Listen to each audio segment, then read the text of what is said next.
was eerily quiet. And then my mind was kind of like, the head in the fishbowl. Then it takes me into the bathroom and says, this is how you brush your teeth. Brush, rinse, repeat. Brush, rinse, repeat. Brush, rinse, repeat. But there were 2 girls, and it was like, you'll have to give us a ride. You can't fill us, no. You can't refuse us. He'll let us in his car. The thoughts were all alone in this empty void. The head in the fishbowl. This doesn't look right. They got close enough where he said he could see, their eyes and how intelligent they seem.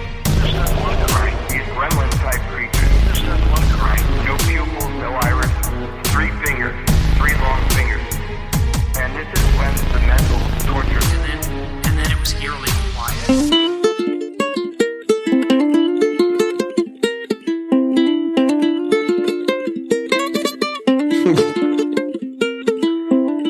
And that musical interlude brought to you by Luke Skywriter of the Conspirinormal podcast. And now we're going to join your podcast already in progress. All right, guys. Was that your NPR voice? That was my NPR voice. That was awesome.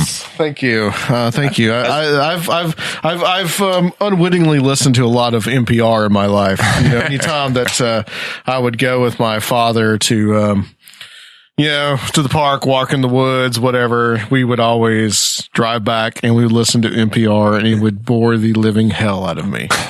So yes, that's my NPR voice. We need some NPR quality. We need to be able to hear the smacks. And also, yes. dude, I'd lose my mind. Oh yes.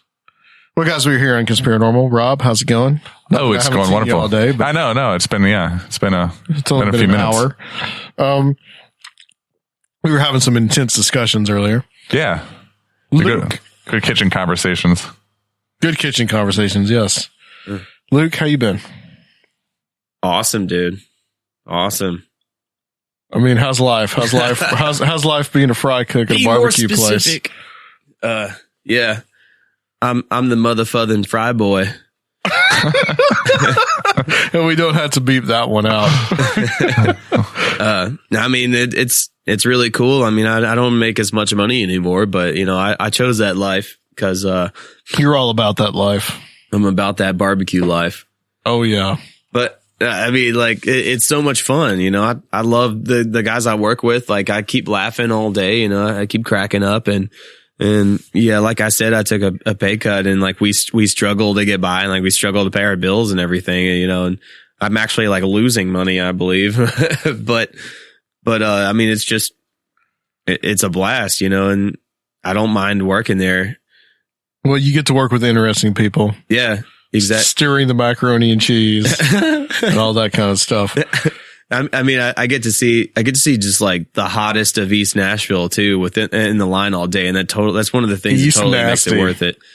I mean, there are so many babes that come rolling through there, dude. Like, I hope your girlfriend's not listening to this right now. She doesn't. Give me a break. I think she listens to Conspirinormal. No way.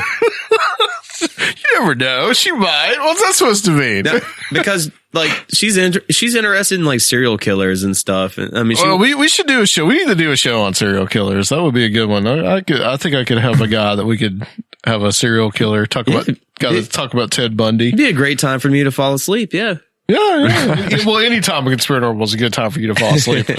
Guys, we have Greg Bishop coming on tonight. We're going to talk a little bit about his book, It Defies Language, and I really want to pick his brain about a lot of things ufological tonight. So we're getting back into the UFO topic. But Luke, I understand that there was a topic that you wanted to address. You're going to have to be more specific. Well, you posted something about America going insane, going crazy. Okay. Yeah. On your Facebook page the other day. Yeah. And I didn't quite know what you meant because my comment was, is there anything specific? Because, I maintain that it's been going crazy for a while. I was vague booking because I was afraid of being beat up by the guy that went transgender. Okay. So I want to unpack this a little bit. So you have a guy that you know. Yeah. Obviously, we're not going to say any names. You said he's in his late 20s? He's like 26. Okay. And so he decided to become transgender. Yeah. Or become he's such a popular figure in the area too, like everyone knows him, that even someone made a post, an anonymous post, in East Nashville Confessions and Questions, talking about, I can't believe this person is doing this, because they're making a mockery of the people who actually do believe that they're like a woman trapped in a man's body. And he's just kind of, which I also believe, because he is, he's looking for that affection and that attention from that crowd. And I may be wrong. Like maybe he's always wanted to be a woman or whatever. But like not only me, but like everybody else that's mutual friends all feels like, hey, I'm just looking for the attention kind of an acceptance kind of deal. Well, I mean, it is in the popular culture right now, and it is in the news. And definitely when you have like the whole, was it Bruce Jenner, Caitlyn Jenner thing? Yeah. I mean, it's definitely out there. We're talking about a guy that used to live on the streets and start bonfires, just to stay warm at night, and like beat people up if they looked at him wrong. and has done every drug under the sun, Well, that's the thing. Anytime that you have any kind of, I want to say something that's in the popular consciousness, that people will probably glom onto that. Not that there isn't anything real towards that. And there's something since you brought this up, there's something that I wanted to talk about regarding this, something that I saw that I found very interesting. But, I mean, how do you feel about that? I mean, do you think that the guy's being for real? Do you think that it's hard to tell, man. It's hard to tell. I mean, it's like there's that gray area, right? Well, I was reading the comments, and another mutual friend, because you always get to see their comments whenever like a mutual friend posts on something, and she was like, well, I remember you talking to me about wanting to be a woman like 2 or 3 years ago, and then I was like, well, okay, well, I guess he's been planning this out for a while, but it's just weird because that's the thing, is like you don't know, right? Because like, is the atmosphere a little easier for somebody to come out with that because now that they feel they're accepted? Yeah, oh yeah, because or is it a fad? Is it something that people would say, because you may be emotionally wounded in some way, you might feel like that you would be more accepted in that community? I think that's more the case, really, because so he has a really broken life and broken childhood, like hardcore. So, I think he's finding acceptance in that community because he knows that that's one of the most accepting and the most affectionate places to go. Yeah. I watched something interesting last night on Vice, the HBO show. And this was on transgender as it relates to medical means to, I guess, reverse or change someone's sex as a child. Couple of things. There's like 2 different stages that I see that they did. And I didn't think this was going to be as fascinating as it turned out to be, but it was fascinating. One of the ones was an 8-year-old girl that identifies as a boy. And he is going through, it's called hormone blockers. In other words, 8 years old, you wouldn't think that somebody would be going through puberty, but they were saying that this person was going to go through female puberty. So what this hormone blocker does, it's a little, I guess it's a little thing that goes underneath the skin and it has to be changed out every so often. And it prevents the puberty from happening, essentially. I don't know how effective that it is. And then the second stage would be for someone that wants to be a boy, or someone wants to be a boy, you get a testosterone shot. Someone that wants to be a girl, you would get a estrogen shot. Okay. And that would obviously physically change you. Now, when it changed something like the genitalia, it would change the physical appearance.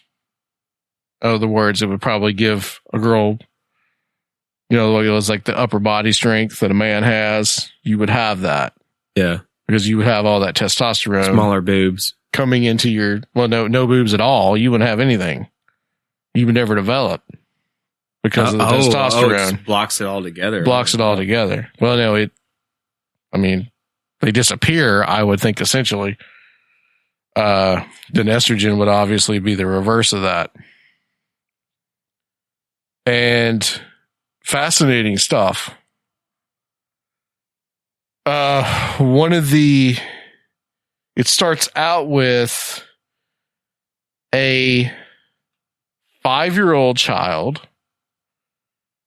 that is a boy but wants to be a girl, dresses as a girl, wears his hair as a girl, and the mother is being interviewed. Now they're in Texas. The mother is being interviewed and says that the first time that her child came to her was around the time of about 2 to 3 years old. And said, "Well, Mom, I'm not a boy, I'm a girl." And this is interesting to me because, and this is going to sound really off the wall crazy, but I guess this is the show to do it in. But it's interesting to me that when we talked about in episode 150 about some of like the reincarnation stuff, and they talked about how its kids are usually around about 2 to 3 years old that feel that they have lived a life before. And then this little child is saying that they're not a boy, they're a girl. So I wonder if there's an aspect of that somehow where they're looking back at I don't know. You would have to establish that there is such a thing as reincarnation. There's such a thing as a past life. But how else does this happen to a child that is that young? You can look at it from more of a scientific angle and just say it's brain chemistry. I mean, that's what I subscribe to. Maybe, but I think it's interesting that it's definitely interesting that the ages coincide, and that's that right. That time period where you start kind of building an identity of your own naturally, anyways. Yeah, and I'm not making a judgment call on any of this stuff. I mean, the Vice TV show was just kind of, it was neutral. It just told you what was going on and what happens in these medical procedures. But like, I don't know. I just found that whole thing extremely interesting. I mean, does anybody else want to chime in? Nope, we're done talking about that. Let's move on. Luke says move on. No, I do agree. That's interesting. Yeah. I mean, I'd never thought about it that way. Because obviously, I mean, you would have to say, well, our past lives are real. Well, let's just take it for granted and say, yeah, they are. Is someone then born, let's say that they are female in a past life and then they are die and they're reborn as a male, then do they remember that? And then does that influence the way that they feel, especially at such a young age? I did not realize that kids that young, 2 to 3 years old, could feel that way. I mean, really? Yeah. I thought this was something that would usually happen maybe right before puberty or in puberty itself. Yeah, I think that's probably what I would have. That's kind of what I thought too. Because it doesn't seem like the I don't know, certain drives and stuff would kick in until then to let you know. But I guess I don't remember being little anymore because that's so long ago. Sure. And the 8-year-old child that identified as a boy. Okay. Same case. Early in that child's life that they said, I'm not a girl, I'm a boy. So again, there's that little correlation there between someone that is saying that I've not this person, I am that person. I just wonder, is there a link somehow? Is it physical? Is it spiritual? Is it chemical? Just a thought. Obviously, Vice isn't going to go there. Right. Obviously. But I just thought, I'm sure that the show knows somebody who's looked into this at some point. Yeah, it just seems that that there could be something there, or there could not be. Just a thought. All right, well, I think we'll call it there, and we will go to the guests. Guys, again, we have Greg Bishop coming on, and we will be right back on Conspirinormal. What if I were to tell you that the forms are not the facts? And what if I were to ask you the shape of water? Water is in a state of constant flow and flux, a paradox of weakness and strength. My name is Aaron David, and I am host of Charm the Water, a weekly podcast centering on the occult and mysticism, based in Asheville, North Carolina. You can find us at charmthewater.com or iTunes, Google Play, Stitcher, your favorite pod feeder. Come holler.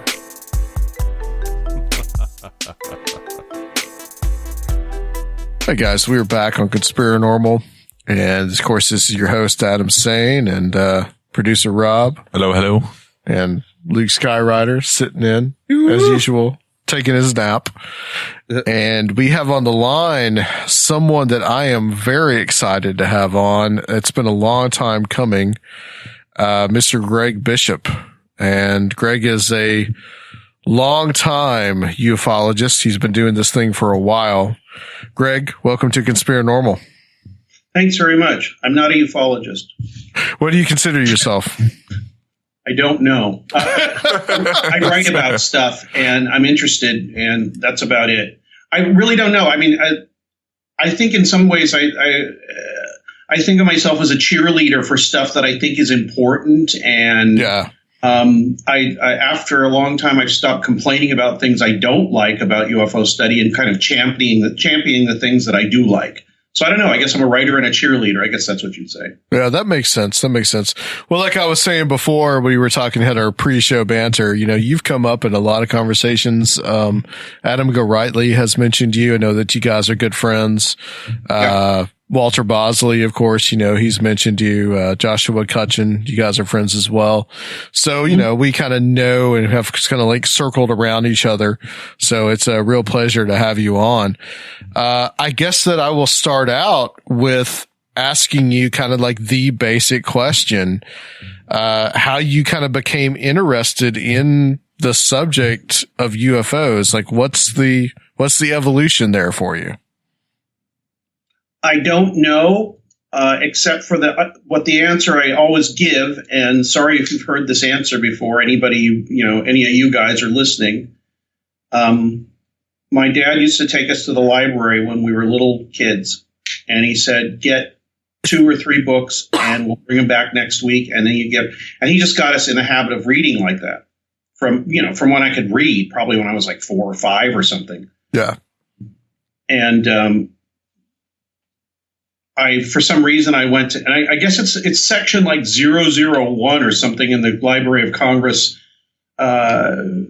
cataloging, what's the word? Their system of cataloging, all the paranormal, UFO, Bigfoot, ghosts, everything are in section 1. Yeah. The Dewey Decimal System. Yeah, the Dewey Decimal System puts Right. 001 is it's like weird phenomena and stuff, and then it turns into like aeronautics, which is weird because then I got a pilot's license later in life too and started paragliding. So maybe there's something to do with that. But I read all the paranormal books, and then we kind of got tired of that library, and a new one opened further away, and we went there, and I read all the books there that weren't at the first library. So by the time I was 12, 13, something like that, when suddenly girls became interesting and partying and all that happened, I read all those books.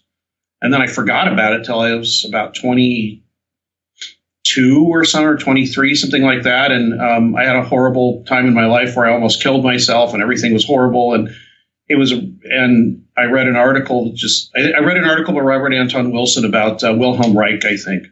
Okay. And for some reason, and it was a magazine called, it was a paranormal magazine put out by a guy named Mark Chorvinsky, who was a Bigfoot and paranormal researcher, I think in Maryland. Anyway, I think it was called Strange Magazine. I found it on a newsstand, and that pushed me right back into being all interested in it again. And I had totally not cared about it for 10 years of my life. So it was a weird little journey. Yeah, I would kind of go between, on the Dewey Decimal System chart, I would go between that section, the 100s to the 900s, which is history. Yeah, 100s, that's it. Thank you. Yeah, so I would go from that to the historical stuff. So, yeah, I hear you on that all the time. I got other books too, but it just happened to be most of them were paranormal. Oh, yeah, absolutely. Absolutely. I want to talk a little bit about, we're getting into this subject. And this is a subject we've covered many times on the show. But, you were on the documentary Mirage Men. Mm-hmm. And I know that one of your biggest books is Project Beta. Of course, that's the story of Paul Benowitz. We did discuss that with Go Rightly, about he doesn't know over a year ago. That. He doesn't know anything about it. I was hoping he's listening. That's what I said. But you were in the documentary Mirage Men, and you have a large part in that. Walter Bosley is in that as well. Yeah. So I want to talk a little bit about that documentary because I think that's probably one of the most. I can remember of it. I think that's one of the most important documentaries about UFOs that I have ever seen. And of course, talking about Richard Doty. And, your main focus was on Benowitz, but we're talking about mostly the influence of the intelligence agencies on ufologists. Yeah. So I'd like to get your thoughts on that, because I know that's something that, especially in It Defies language, which we're talking about, that you talk about a lot, especially in the first 2 sections. So, I mean, this is something that you have some personal experience with as well. As I understand. Yeah. I guess so. I mean, what, how do you want me to jump into that subject? I mean, how did it happen, or how, what is the weirdest thing, or how does it affect UFO study, or what? I suppose all of that, but I mean, I guess we could really talk about your personal experience, like Bill Moore. Yeah. Because that's a part of the documentary where Bill Moore, the, ufologist, goes up to, I believe it was 1989 at a meeting in Nevada, I think. It was MUFON National Conference in Las Vegas. Where he basically revealed that he had been used as an intelligence asset, essentially. Yeah. So, go ahead. No, I was just what your experiences were with him. I met him completely by almost chance. I think I was looking for a friend of mine, and I wanted to do a UFO documentary, which we shot on 3/4-inch video machines, which weighed like 100 pounds in '88 when I was a little kid, and I found out somehow, because there was no internet yet, that Bill Moore's office was a block from where I was working at another office in Hollywood. So I called him. Maybe he was in the phone book or something. Anyway, somehow I contacted him, and he said, "Yeah, sure, come on down." And I just showed up at his office, and we started talking. 87 or something like that. So by 89, I had been talking to him for a while and knew him fairly well. And I was catching up on as much UFO stuff as I could at that point because, I'd been out of it for a long time. And I think Bill Moore might have been part of the reason why I got back into it. Anyway, he told me before the MUFON conference, he said he was going to go do the conference. I knew that he was doing something to do with the government and UFO stuff. I didn't know the details, obviously. Not many people did. But when that conference was going to happen, like a couple months beforehand, he says, "I've got something that's really going to freak everybody out." And he absolutely would not tell me what it was. I said, "Okay." And he said, "But are you going to be at the conference?" I said, "Yeah, of course. I mean, with that kind of you give it that kind of a sell, of course I'm going to go." And, I didn't have a car that would make it then, and I was poor, so I took the damn Greyhound bus to Vegas from LA and, got a cheap room because you could do that then in Vegas. And went to the conference, and he said, "Can you help me sell books and stuff? Because I'm not going to be at the table all the time." I said, "Yeah, sure, okay." Not knowing what that would entail. But yeah, he gave the talk, and as I say, and I don't know if that it was mentioned in Mirage Men. I guess they did go into it. Yeah, they did. Yeah, it was probably the best speech I've ever seen anywhere. I mean, UFO or anything, because of the reaction.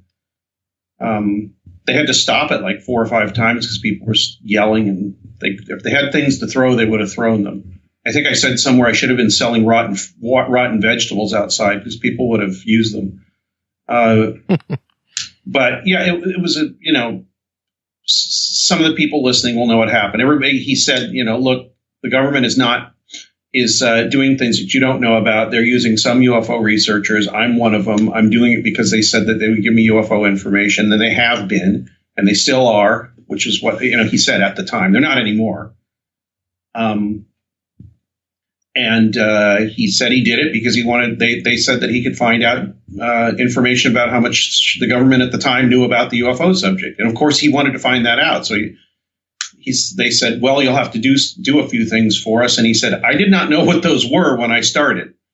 But as you get into it, you start realizing that they're not always something that you want to do. But they tell you, well, if you want to keep the spigot of information open or the possibility, you have to basically do what we ask you."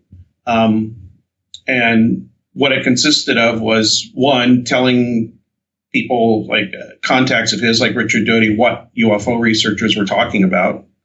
Not because they wanted to know what UFO researchers knew about UFOs. They wanted to know what they knew about anything to do with technology, secret technology.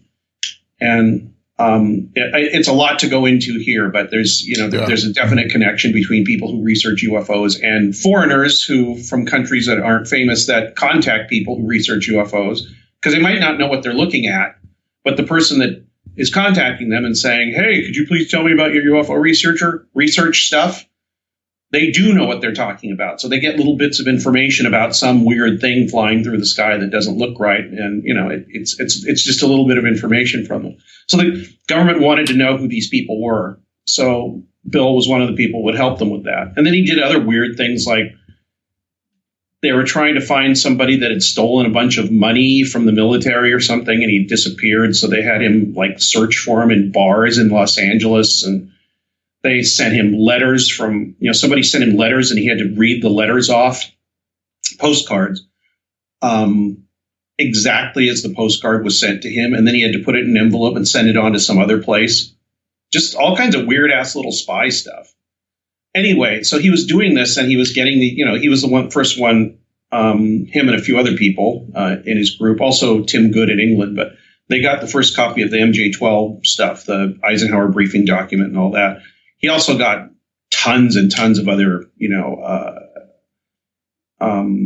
documents relating to UFO stuff, none of which really told you anything except that it looked like there was an interest in the subject in the government. And if there was anything juicy in there was no real way to, prove it. And as it turns out, a lot of the documents he got are either probably partially false or mostly false, with a few true things thrown in, but you don't quite know what those are because that's the nature of disinformation.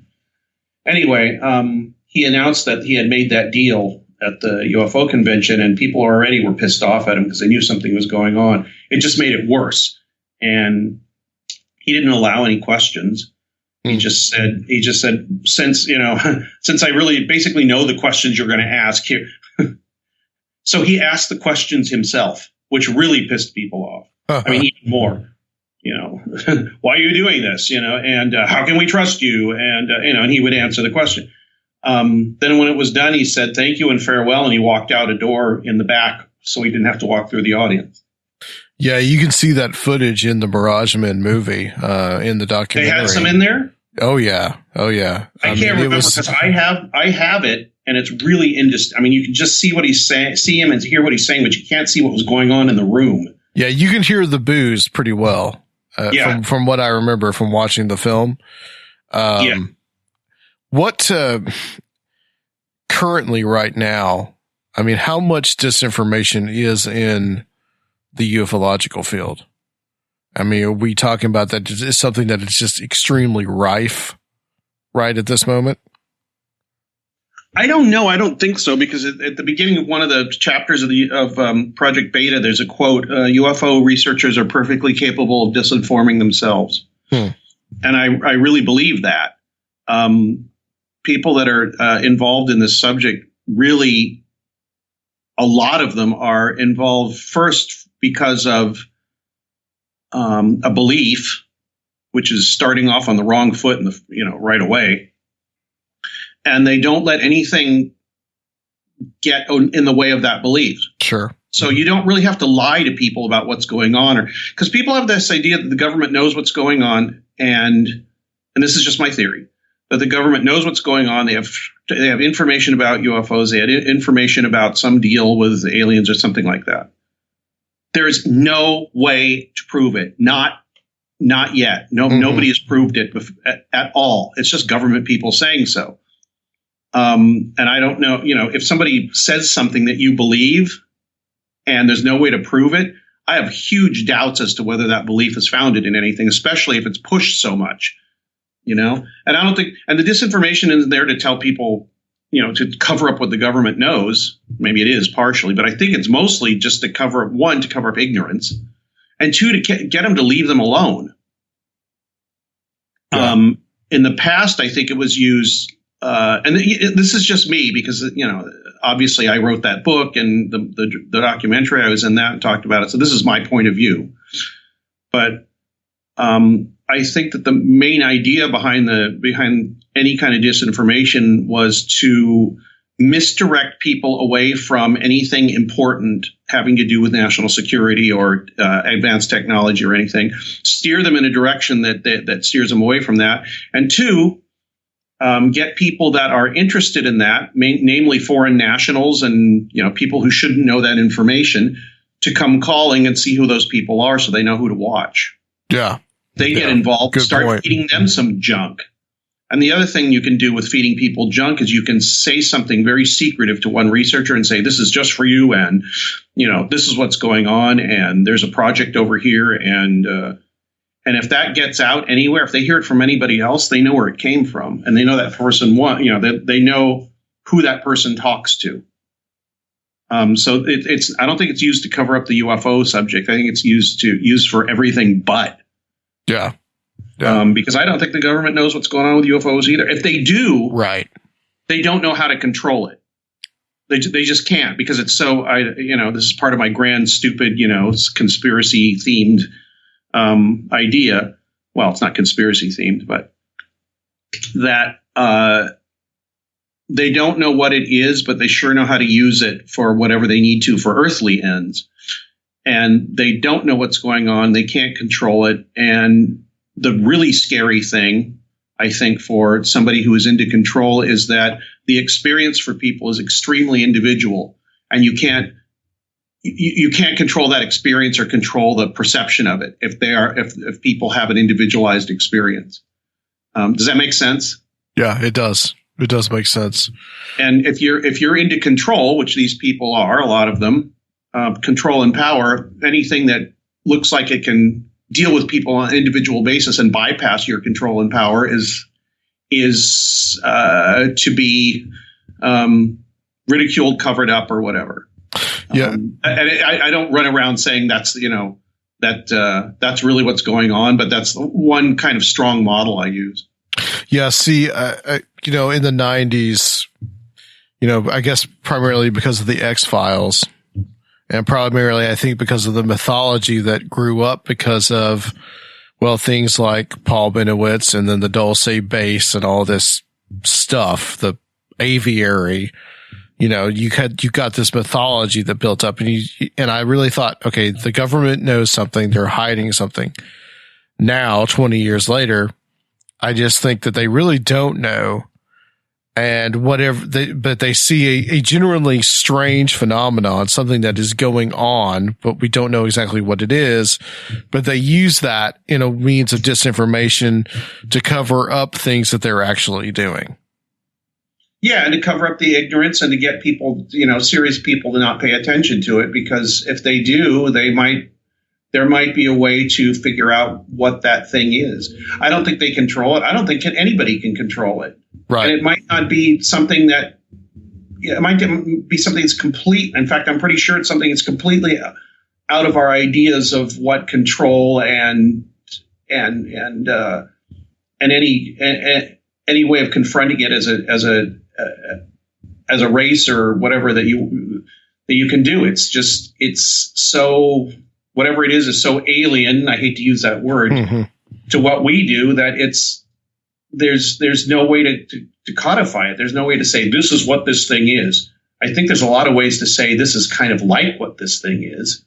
That's as far as I can go. I mean, I don't know if it's aliens from other planets. I don't know if it's a disembodied consciousness. I don't know if it's part of us that we don't understand yet. I have no idea, but I'm pretty sure there's something that's not us, that is conscious of itself and us, that interacts with us occasionally and has been for a long, long time. Mm-hmm. Agreed.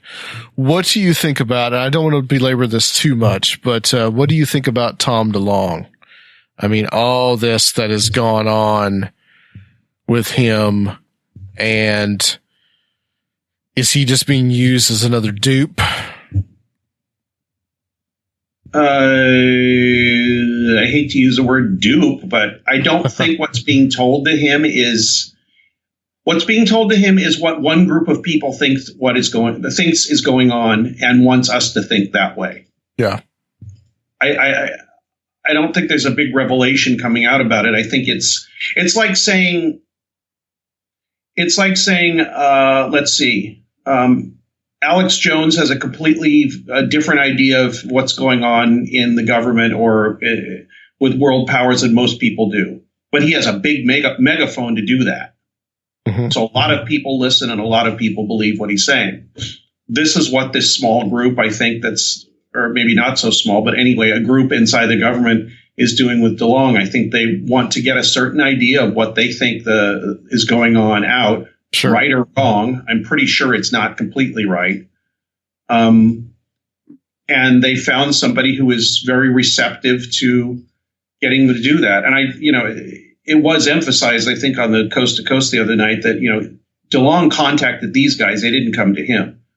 But the thing is, if you hear somebody that has, some money and a motivation and will listen and will not contradict what you're saying and can get your message out, I think and if a bunch of guys in your group are thinking, hey, let's get we got this message about what we think's going on and how we think it affects us and our history and all that. Here's a great megaphone for that.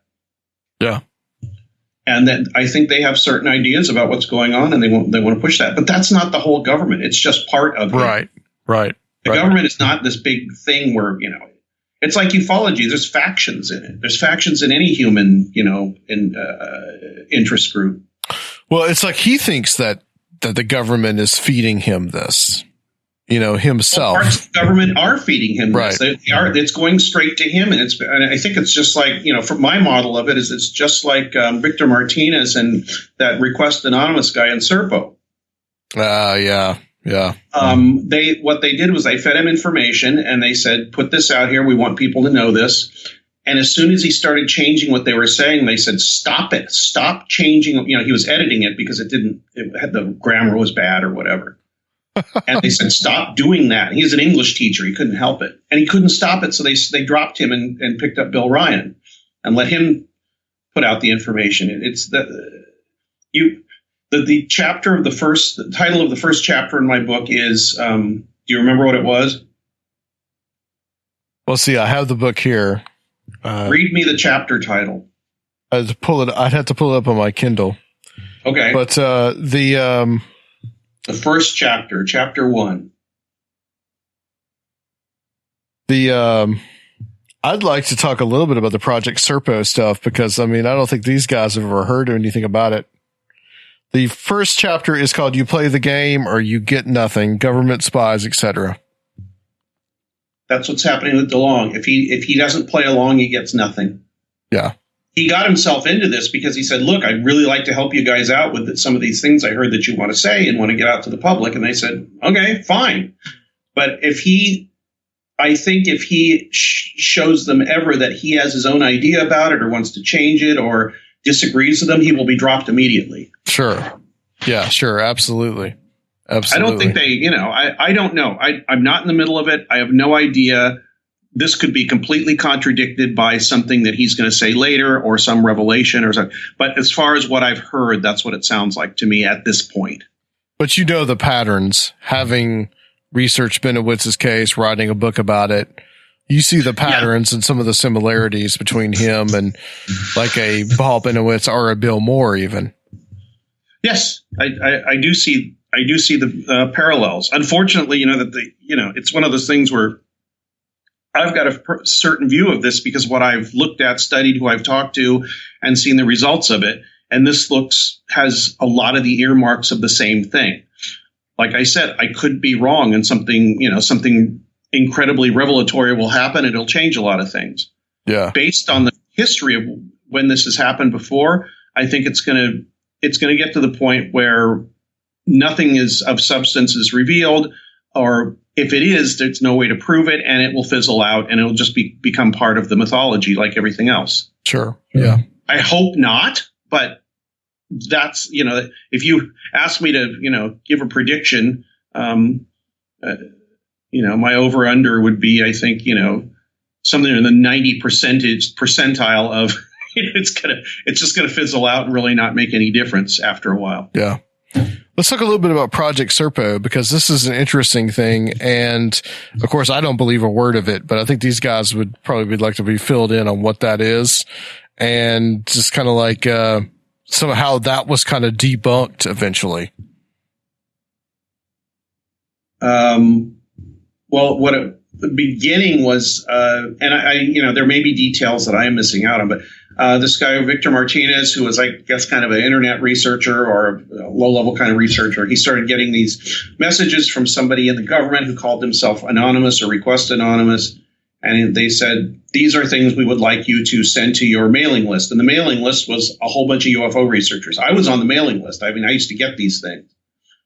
And it was a long, drawn-out saga of the basic story was sometime in the 70s, I think. It's basically like the end of Close Encounters. There was some kind of contact between this planet or our government and some planet with aliens on it called Serpo. And eventually there was an exchange and some aliens came here and some astronauts from this planet, or I guess this country, the United States, went to this other planet for 10 or 15 or 20 years, or I don't know what it was. I think it was like 10 or 12 years. And then a couple stayed, a couple came back, somebody died while they were there. Anyway, it was kind of a complicated story, and it came out over a few months on Victor Martinez's email list, because nobody really had websites then, or it wasn't widespread that people knew how to do them. So it was an email list. So anyway, after a while, whoever was telling him this, like I said before, was telling him to stop changing what they were saying. And when he started changing it, they switched over to this guy, Bill Ryan, who people know pretty much now as the Project Camelot guy. But eventually, it just kind of, I don't know the exact history of it, but it petered out. When it was a big deal, Coast to Coast had a show on it. And I believe Whitley Strieber was on talking about it. I think Bill Ryan was on talking about it. And strangely enough, Richard Doty. Huh. The second and last time he was ever on Coast to Coast. The first time was when I was on.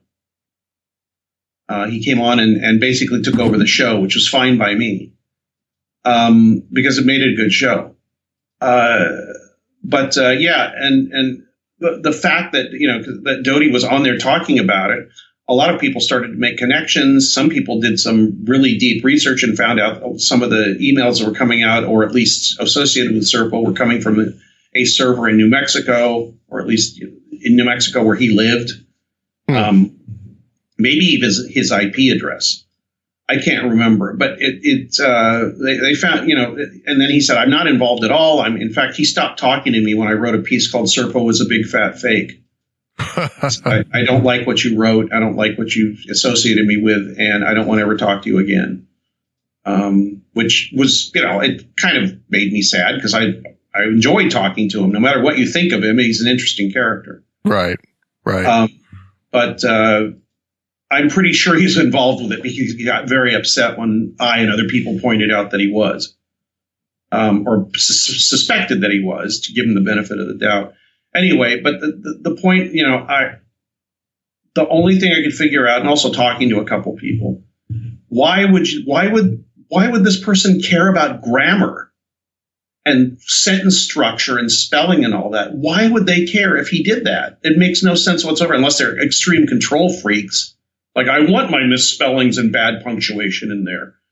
The only other thing I could think of is, because I'm conspiratorial and this is what I've, looked at for a while, I think there were messages in there that he was messing up by changing them. And that people were supposed to see those messages. Right. And if they saw those messages, they could act on them or do whatever. But the thing is, and if they could figure out the messages, and there was internet chatter about it, they could figure out who knew what the code was and what they were talking about. It was basically to track people online, I think, with who knew certain information or knew whatever the code was in those big long emails with all the misspellings and all that. That's what makes sense to me in light of what happened. Plus the discrepancy between the people that went there supposedly to this planet and the people that came back didn't add up at all. Yeah, I pointed that out in an article in the book. Yeah, it's like a really simple thing. Like, they told you what happened to all the people. They said eventually, 12 people went there and 5 stayed there and 5, and it added up to like 2 or 3 or less or more than originally went there. I was like, what the hell? That doesn't make any sense. That must be in there. I mean, that's a really, really obvious mistake. Yeah. So that must be in there for a reason. Right. Among other things that he wasn't supposed to change. And he didn't change that, which is kind of weird. Well, when you start getting into the intelligence community, it is, I mean, that is exactly what it is. It's a community all in of it's to itself.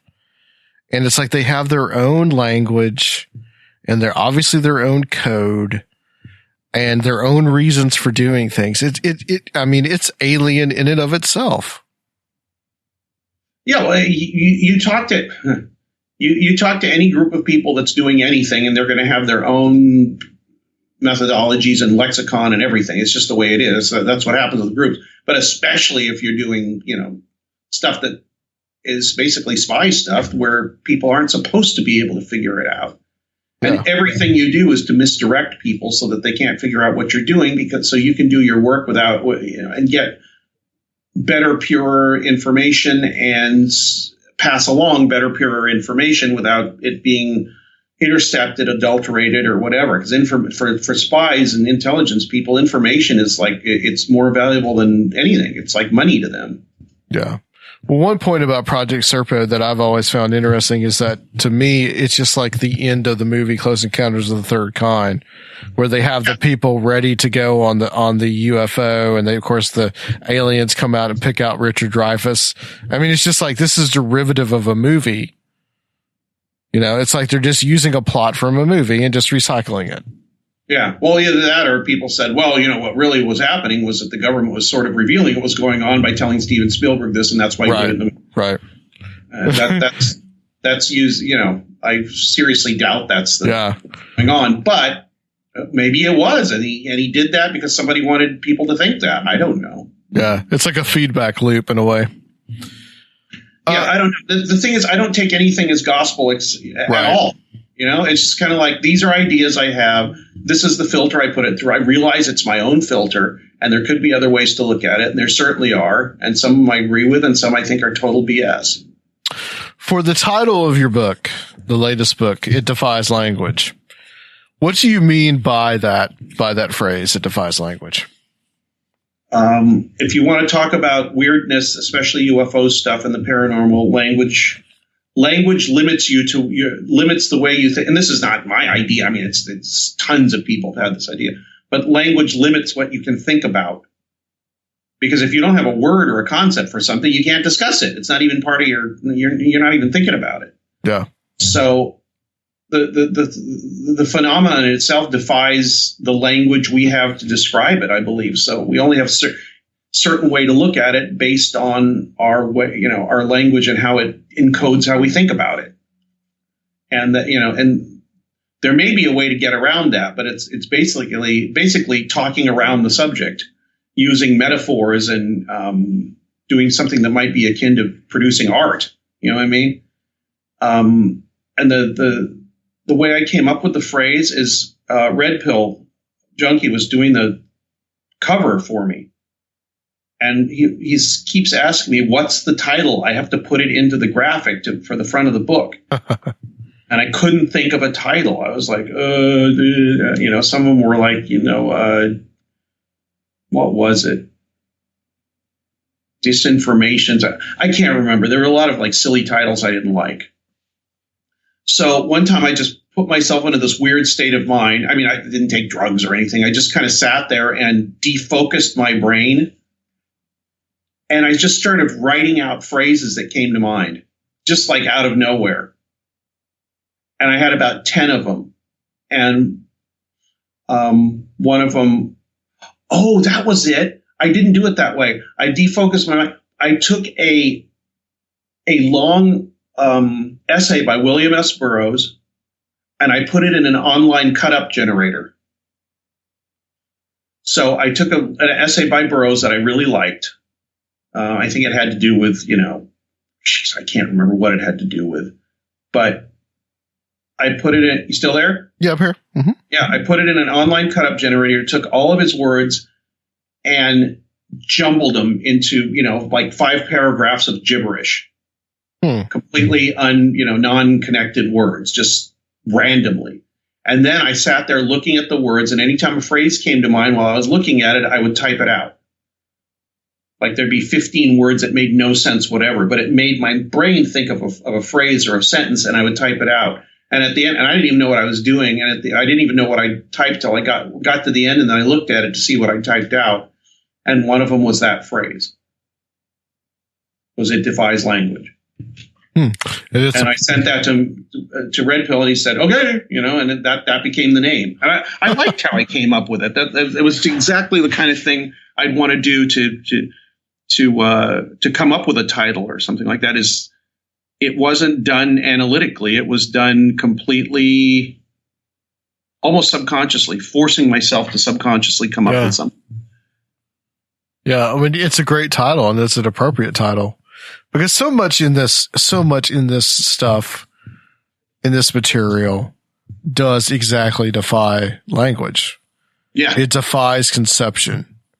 It defies, I mean, just so much of the experience defies what we understand.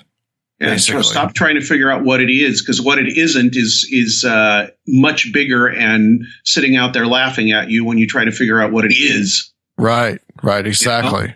Exactly. I want to know from your perspective, what kind of took you away from, if you ever had it really, but kind of away from the extraterrestrial hypothesis?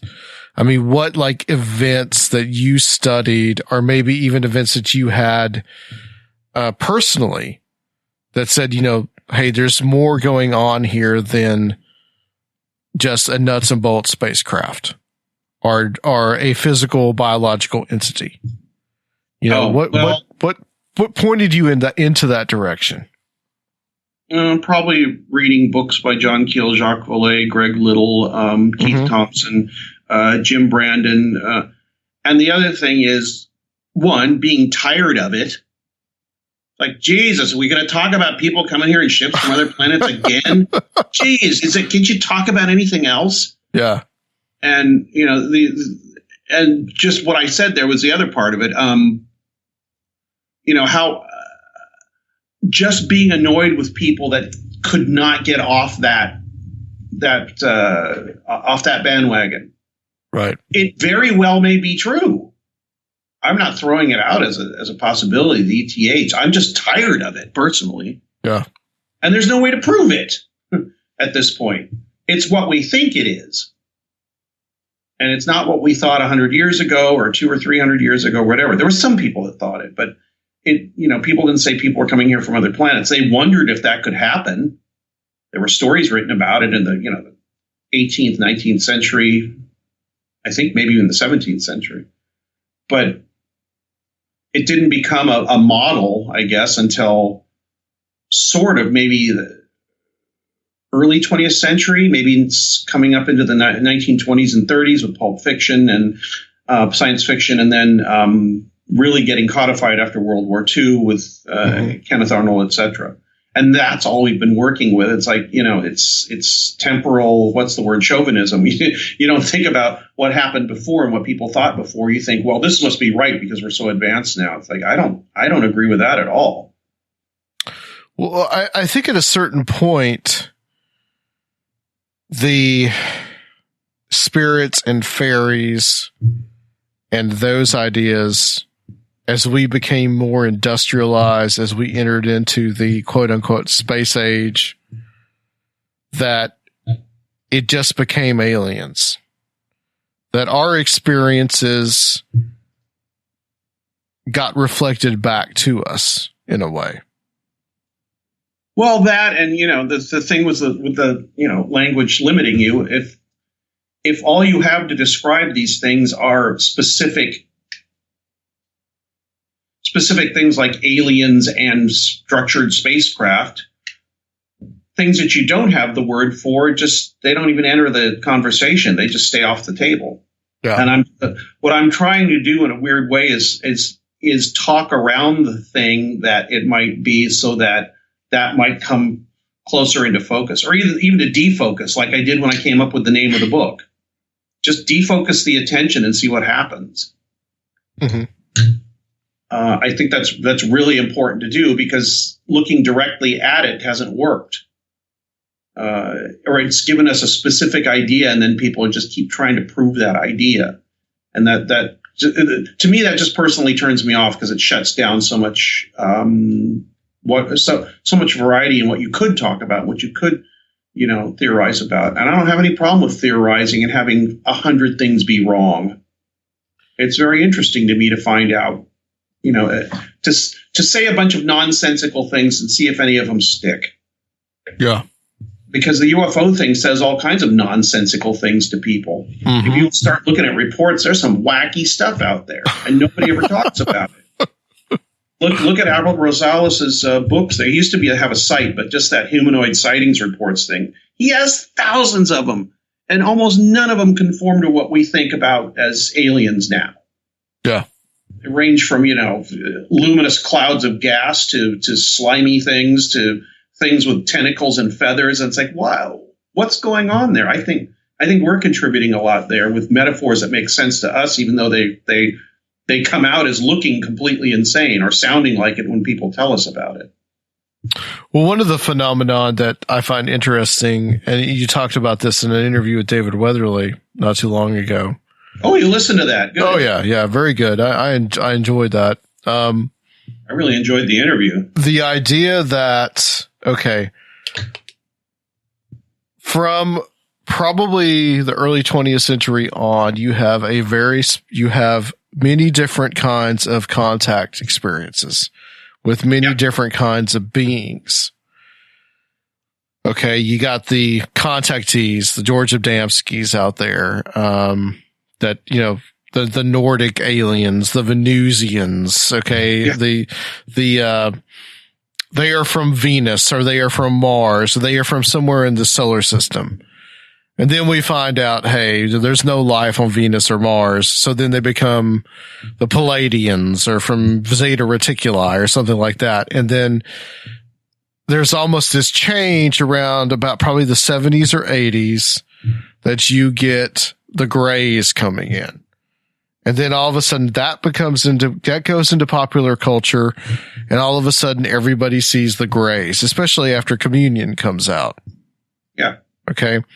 So it's like it's like it just reflects back to us what we put into it. Yeah, I agree. And we limit ourselves by, like I said, looking at what we think it is instead of what we don't think it is. I think it's really, and that doesn't make any sense really, but it does to me. Looking at what we don't think it is might lead us more to a more accurate view of what it is, or what the interaction is that happens when somebody sees something strange. I think the interaction between what is seen and the witness is really should be looked at, not what we think is seen, but what we think, how we observe it, how we remember things, how we mythologize things, how we describe things to each other. All these are an attempt to make sense of something that makes no sense whatsoever. And that's the signal we're getting. The signal we're getting, I think, is mostly from us, from the witness. Yeah. But what is the source of that signal? What causes it? That's really interesting to me. And at this point, I'm trying to say, I don't know what it is. I have no idea. I don't want to make it. I force myself not to make an idea about what something is. Somebody describes something weird. And that's a really tough thing to do. I mean, I'm just like, I can do this. And it's really tough to do for anybody, especially for somebody that's doing investigation. I talked to a UFO investigator, and he told me he asked this woman what she had seen. It was very strange. It was partly a UFO thing, partly cryptozoological. It was a very interesting sighting or event, series of events that took place over like part of an evening. And then he asked her all these questions, and he said, well, how do you feel okay? And she said, yeah, I just had a weird experience. And then he asked her, have you had any problems with migraines? And she said, no. And my first thing I said was, you shouldn't have asked her that. And he was completely, it's like, why? What's the problem? He said, it's funny you say that, though, because I called her the next day. She said an hour later she got a horrible migraine that lasted all night. It's like, well, can't you see what happened? It's like leading the witness. Yeah. Yeah. And he said, well, that's our standard question. I said, well, maybe it shouldn't be a standard question. I'm sorry if you have to ask people what happened and then let them go and not say anything. Maybe that should be done. Yeah. Stop it. Did you have any kind of reproductive? Oh my God. Now what are you doing to the poor person? Because from my point of view, this person is trying to describe what happened to them to somebody who they think is sympathetic and may be able to give them some explanation for this weird thing that happened to them. And if they say, well, have you had a headache? Maybe subconsciously you go, oh, I guess part of the experience is having a horrible headache. Yeah. And so to deal with the strangeness and the trauma of having this experience, your subconscious goes, well, maybe if I have a headache, I'll feel better about it. Bang, you get a big fat headache. So it's really hard to, and I'm not a UFO investigator. I've never really done it. I've talked to people that have had experiences tons of times. I've never just driven out somewhere and said, "What did you see, sir?" and took a report. I've kind of never been interested in doing that. Although people say, well, how can you say anything if you've never done it? It's like, well, I don't know. I guess you've done it and I haven't, so that makes you smarter. But the thing is that there's no accepted way to do this. It's just the way that MUFON or CUFOS or whoever is doing this thing does it. Yeah. I think in a lot of ways it's not done with any consideration of what the witness thinks about it. I think that's changing a little bit. And some of that stuff actually came out at the National UFO Conference this year, where people were saying, well, why don't we listen to the damn witnesses instead of saying, going and ask them what we want to hear and then going away? Why don't you let them say what they want to say and what happened to them? Because a lot weirder stuff will come out. If people are allowed to describe their experience in the way that they do. Just describing it's probably taken them a couple steps away from what actually happened, because you have to put it into language. But, as soon as an investigator starts saying, did you see this? Did you do this? Did this happen later? It's like, cut it out. Yeah. You're tracking them into, the thing is being conformed to what we think it should be, not what it is. I'm kind of strong on that right now. I've had people that have had experiences on the show, and I can tell you, just listening to their experiences as they relate them is much more fascinating than me putting my own biases into those experiences. For instance, I had a lady on the show that had experiences with Bigfoot. Yeah. And I can tell you what she was relating to me was so much more bizarre than just the possibility of this being a flesh and blood ape-like creature. Okay. I mean, it was just fascinating stuff. And I think just a lot of people, maybe they were, I had some people say, well, this lady's crazy, blah, blah, blah, blah, blah. Why didn't you challenge this? Why didn't you challenge that? But it's like, no, I mean, it's getting that unfiltered experience out there to show that, hey, there's a lot more going on than what you might think or what she might think what it is. Yeah, trying to make sense of what the witness says, you're already screwing with their memory of it. Right. And it's a really tough thing to, because it's a conversation, hopefully. But the investigative part of the conversation should be really, really, really small and insignificant and almost not there, I think. Yeah. Tell me what happened. Yeah, tell me what happened. And you might not be able to put it, fill in the boxes, but the fact that you're filling in boxes means you're screwing with somebody, you're screwing with the whole perception of the phenomenon just by sticking things in boxes. Well, here's another thing too. When alien abduction first came out, Bud Hopkins, I mean, the big alien abduction researcher, one of the first ones. Okay. David Jacobs as well. I mean, these guys were using hypnosis. And it turns out that people remember things, are actually remembering these experiences without the aid of hypnosis. So, I mean, hypnosis would just be another one of these ways of just leading this experiencer into what you want it to be. Yeah. I mean, I really believe that. I think in Britain in the 80s or 90s, they just said all the abduction researchers decided to stop using hypnosis as a tool. Yeah. Because people are very, as you say and suggest, people are very suggestible in that state. And if you're trying to make sense of an extremely strange and upsetting thing that happened to you, you will latch on to whatever makes you feel better, including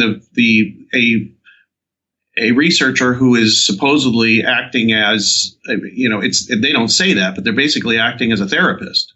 Mm-hmm. And if you want to have some kind of peace with whatever happened to you, you'll probably listen to what the therapist says and try to make sense of it in light of what happened to you, because then that will give you some sort of closure on it and not make you for the rest of your life wondering if you're insane or if this really happened or whatever. And that's part of it too. Maybe I think abduction research should be stopped, but not support groups, because people, when they have these things happen to them, it's exceedingly traumatic. And I don't know what's happening to them. I have no idea. But I think in some of the cases, something that's not them has affected them in some way, something that's not something they made up. Yeah.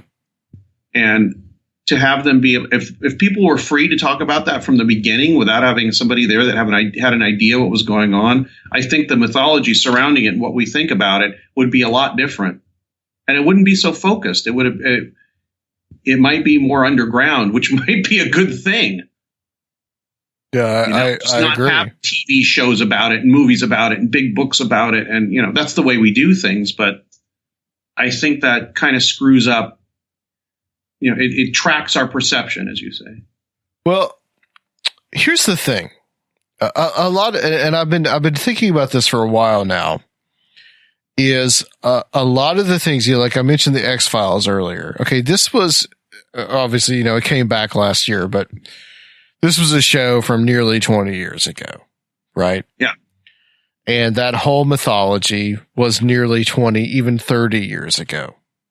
So in these new experiences that people are relating in these groups or to a therapist or to whatever, are we still seeing the gray aliens, or is it beginning to become looser and we're beginning to see these different kinds of experiences, these different kind of beings manifesting again?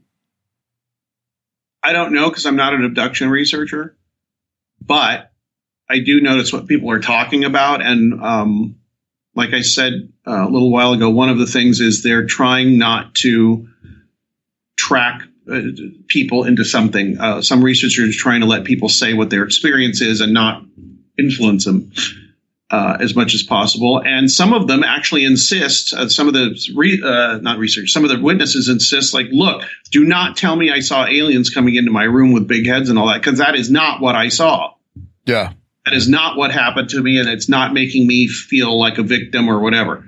Some people like it. Some people say it changes their lives in a very positive ways. And it just, the experience and the memory of it and the effects are as varied as the people that talk about them.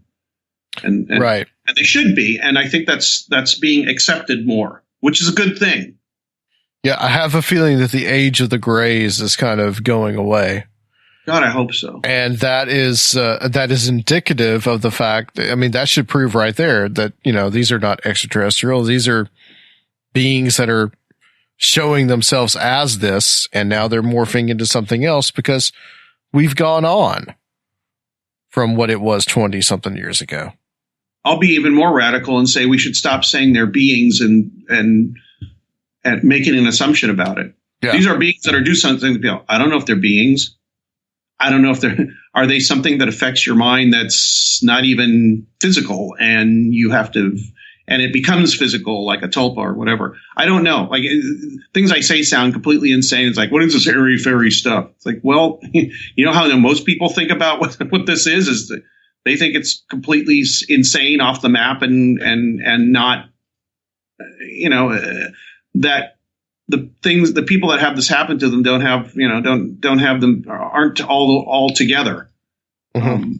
And I don't think that at all. Right. I think that something strange has happened to these people, and they're trying to deal with it. But the only way we're going to get closer to what it is to leave them alone and let them talk about it. And I think I stopped addressing what your question was. Well, I want to talk about the concept of co-creation a little bit, because I know this is kind of your thing that you've been studying a lot. Let's talk about that concept a little bit. I think we have kind of touched on it a little bit, but I want to delve a little deeper on what that exactly means. The idea of co-creation. At the International UFO Congress a couple of weeks ago, I hadn't seen Richard Dolan in a while, and I don't know what you think about him or what anybody does. I don't care. He's always been nice to me. I may not agree with him on a lot of things, but so what? And when I told him what I was going to talk about, he said, I heard you were going to talk about co-creation. That really worried me because it sounds like this new age thing where people make up stuff together and then it becomes reality. I say, no, that has nothing to do with what I'm saying at all. The term as I use it, and maybe I'm using it wrong, I don't know. Maybe I'm using it right, means that what I've been talking about here for the last hour or so, that whatever happens to a witness in a paranormal encounter may be anywhere from, completely external to the person where they just see something and report it. Like, if you see a plane go over, you describe a plane going over, all the way to 99.9999% their brain trying to deal with something completely strange that they don't have any reference for.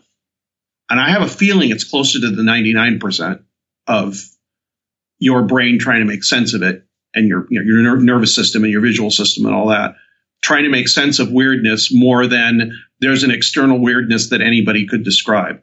And especially for closer things, like, you take a picture of a UFO, people's like, yeah, that's what I saw. But I think when things get closer and some stuff starts coming up and shaking your hand or whatever, that's a lot different. And I don't see any pictures of that. Why don't we see any pictures of aliens standing right in front of people with so many people having this experience? I think it's because it's an internal experience. The memory of it and the experience of it is more internal than external. I don't know if I'm standing there next to the person and this thing happens, I don't know what I'd see. Or more importantly, if I was standing 5 miles away with a telescope, what would I see during what somebody calls an abduction experience? And not a telescope like, a regular telescope, but a theoretical telescope where you're completely removed from the situation and you're seeing what's going on. Maybe your observation of it changes it. I don't know, kind of like the quantum physics idea. Yeah, Heisenberg uncertainty principle. Yeah, as soon as something is described or as soon as you make a decision about something, then the probability of it being something else disappears and it becomes that thing. But I think before that, a paranormal experience is a probability, and describing it collapses the probability of it into something that you can talk about and remember and all that. I'm interested in finding out what caused that thing to cause you to have that experience. What is it? Yeah. I have no idea what it is, but I think by disconnecting myself from what I think it might be, that things will reveal themselves, and not in an obvious way. And it might take forever. And the other thing is, I think it might be extremely individual for the person experiencing it, and strangely enough and horrifyingly enough, might be extremely individual for the person studying it, which is why science doesn't work real well with it, because I think it's a very subjective thing.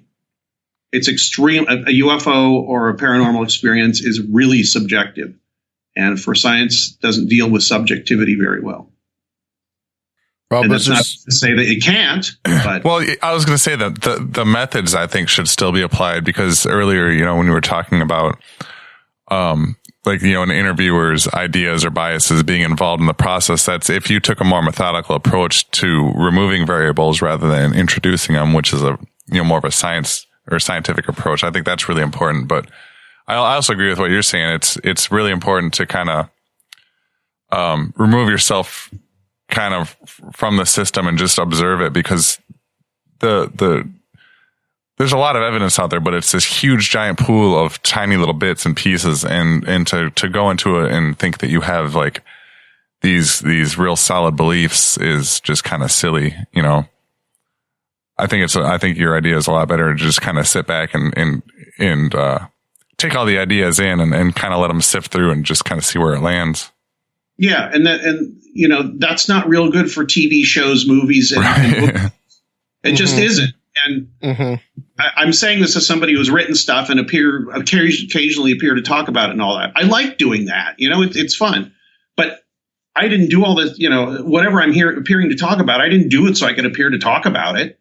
I did it because I was interested in answering questions for myself. If other people are interested, that's great. This is like, I'm sure that's why you do your show. You don't do it so other people can see how cool you are or whatever. If it's a good show, you do it because it's a personal reason. Yeah. Like, I really want to find out, why did I start my magazine with a couple friends? Because I wanted to talk to people who I'd read books by. And this allowed me to go talk to them. Yeah. And my ticket to do that was having some way to present it publicly. Because if I said, I just want to talk to you personally, they would have said, who the hell are you? Why should I even talk to you? But if I say I have this magazine that people read, then they're more apt to say, okay, well, come down and talk to me. And nobody ever said no. No, I didn't get one, I will not talk to you. Everybody, when I was doing my magazine in the 90s, said, yeah, sure, I'll talk to you. And I got to sit down privately with these people and talk to them for a while. I didn't have to include everything we talked about. Sometimes I asked them stuff I didn't want published, but the point was to get there and talk to them. So I think if you look at all of this as a personal journey, it's a lot more, I don't know. It's probably the best reason is to answer your own questions.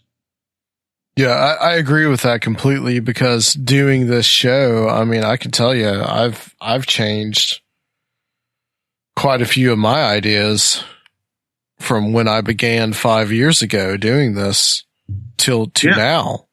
I mean, it's kind of like you can almost see the journey of doing it. And then also, I wanted to talk to people that I had heard or that I had read about.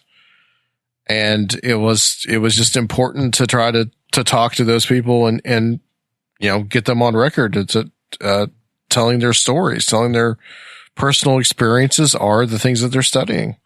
Absolutely. Yeah.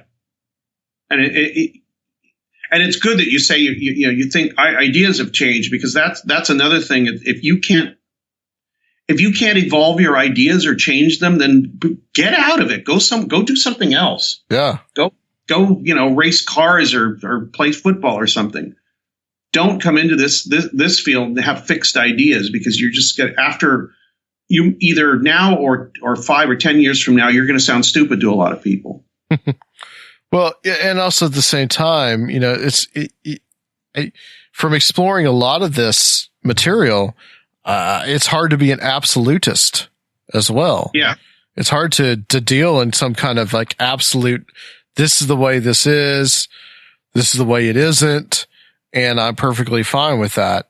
It's like the existence of all these gray areas and understanding it with anything really, and trying to understand what another person thinks or how another person feels, and not scoffing at somebody's experiences that you may or may not understand.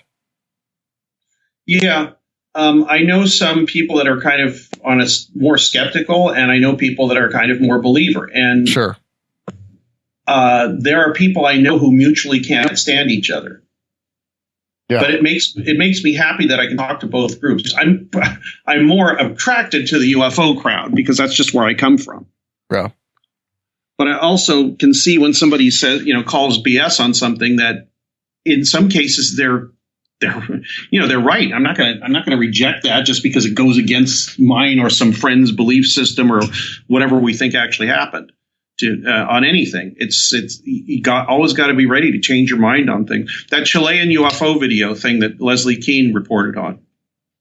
As soon as that happened, as soon as that report came out, the next day somebody had explained it. The day after the story came out. And you think, a bunch of skeptics, they just said it was, swamp gas or, reflections off clouds or whatever. It's like, no, they actually figured out where the plane was, figured out approximately where the object was, figured out which direction it was moving, which direction the plane was moving, looked at the data from the camera that shows what, where things were, what the heading was. And I'm a pilot, so I went and looked at this stuff. And it took me about a day to go through everything that they'd done. And they were right. It was a completely mundane thing. It was an airplane taken off from an airport in Santiago, Chile in 2000, whatever it was, 2011 or 10 or something like that. But it was a big story and everybody was excited about it. And Whitley Strieber had Leslie Keane on, and they were saying these stupid debunkers, and they're, all they want to do is throw cold water on ufology. It's like, no, they actually explained it pretty well. I mean, they put a lot of thought into it. And it, like I said, it took me a while to figure out everything that they'd done and for me to double check everything they'd done. As far as I could tell, way over reasonable doubt for me, it was a regular airplane. But a lot of people immediately get mad, and say, how could it be that way? And it's just, no, you have to actually delve into what people are saying and find if they're not just saying something stupid, like Jeff Ritzman, who I'm going to talk to later today, said about the Kelly Hopkinsville thing. One of the skeptics, what was Joe Nickel, from Psychop, or whatever they're called now, he thinks that it was a bunch of owls and drunk people in the country. It's like, okay, they shot these owls with shotguns at point blank range like 40 times. They didn't kill any of them. Yeah, that is the stupidest things I've ever heard. So people who lived kind of removed out in the country don't know what an owl looks like. Right, exactly. Yeah. And it's the other thing. It's like rural. It's like, oh, they're dumb people from the country. It's like, well, you stick somebody from a big city out in the country and see how they deal with it. Yeah, they know their environment, for Christ's sake. So I think they would know an owl or not. That just reflects their biases. But at the same time, you have people that are, like you were talking about the Chilean UFO footage. You have people that are true believers in the UFO stuff and want to really believe, the whole I want to believe thing that, that this is extraterrestrial. Yeah. And that lends itself to some pretty embarrassing things like, well, the Roswell slides. Yeah.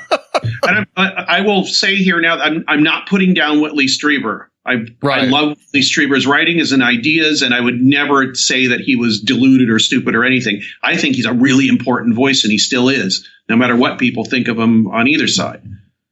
But, there's that thing where you can't, if you don't go along with the tribe, then you get pushed out of the tribe, and that'd be really bad. And so I don't like being pushed out of the tribe, but if it's a dumb tribe, I don't mind being pushed out of it. Yeah. At least dumb in the way that they won't allow new information in. I was putting down Joe Nickel for explaining the thing that the Kelly Hopkinsville aliens as owls, and it was stupid. But he performed another experiment. He performed an actual experiment. Could the Nazca lines have been made by people without having aliens or aircraft? And he figured it out. He said, look, I went out into a farmer's field that let me do it, and I created one of the Nazca patterns with pieces of string and posts in the ground. And if you go out to Nazca, there are remnants of wooden posts in various places around those things, which they probably used to do the measurements. You just take a drawing you made and then blow it up, 1,000 times. And they got good at it. And so, to me, he had explained how the Nazca lines were made. It makes total sense to me. But then he says Kelly Hopkinsville were a bunch of owls. Totally stupid. So, everything he says isn't dumb. Just just probably, you have to take things on a case by case basis, I think. Well, as an aside, what do you think happened at Kelly Hopkinsville? Because, we're not too far away from that, actually. No, it comes up quite a bit on the show, at least a couple times a year. Really? I have no idea what happened. I think something very strange happened to that family, but I don't know what it was. Yeah. I'm applying my philosophy here. I'm not going to put an idea on it. I listen to everything. I read it all. And in fact, one of my Facebook pages for my show, I've got two. There's one that's like a group and one that's a page. But the page actually, the image for it is Kelly Hopkinsville, like drawings of them. So I really like that case. Like the big eyes, like the big ears, Yeah, it makes no sense in light of, what we think of now as an alien encounter or whatever you want to call it. But something very strange was seen. It's like, well, if they maybe they were performing mind control and they really look like big-headed grays. It's like, really? Okay, whatever. But they saw something with eyes on the sides of their heads and these big bad ears, and that makes it looks more like gnomes or gremlins or something, not like aliens. Yeah. Or what we think of as aliens. So I'm not going to stick a template on it. I'm just going to say something really weird happened, and I'll keep my mind open and see if anything new comes out about the case. You know, they do a festival every year called the Kelly Green Man Festival up there. We have to go. Yeah, we really do. It's really like what, 60 miles from us? Yeah, it's like an hour's drive max. It's not What's far away. wrong with you? You should have gone the first year. I want to go now. Everybody should come out here. But the Pascagoula, Mississippi case, I mean, that's another interesting one. And, you know, our good friend Nick Redfern, I mean, I think he thinks that all of it's mind control. And I have a certain tendency towards some of that as well, that some of it's hallucination brought on by drugs. But you do What is mind control? Pascagoula okay. case. I haven't talked to him about that. I had to ask him. Yeah, that's in one of his books, Close Encounters of the Fatal Kind. He talks about that. I don't know all of Nick's books. There's no way anybody knows all of Nick's books. Oh, yeah, that's true. Nick. There's like 70 of them. Yeah. Something like that. But, yeah, but you draw a good, something I never thought of before. And is the kind of the parallels between the way that those aliens, the way they said they looked, and the Kachina dolls in the Southwest. Yeah, I don't even know if that's a significant thing, but I just, you know, because of my bias and I collect Kachinas, that years ago I saw that and I was like, well, that looks like one of my Kachina dolls. It looks like a Mudhead Kachina a little bit, and a few other different ones. I'd like to know of other, you know, encounters people had where they saw things that looked like that. And I have no idea why Calvin Parker and Charles Hickson saw those things, or what they say they saw. I don't know why. I drew the conclusion. I'm sure they didn't. Yeah. And I don't know I don't know what happened to them, but it's fascinating to me that it looks like what Southwestern American Indian tribes say are representations of concepts and parts of nature for them that are, you know, turned into a personification, so they look vaguely humanoid, so they can deal with the ideas as a humanoid form that is understandable to them, and they're totally aware that that's what they're doing. They don't think there's actual Kachinas dancing around looking like that. They just know that, as far as I can tell, and from talking to a couple of them, they are human-shaped concepts of, concepts made into human form, so that they become humanized, or they can be dealt with by the tribe in some way to connect and communicate and learn from whatever these forces are. Didn't you have some kind of weird experience with your Kachina dolls at a certain point? Yeah, I guess you read my book.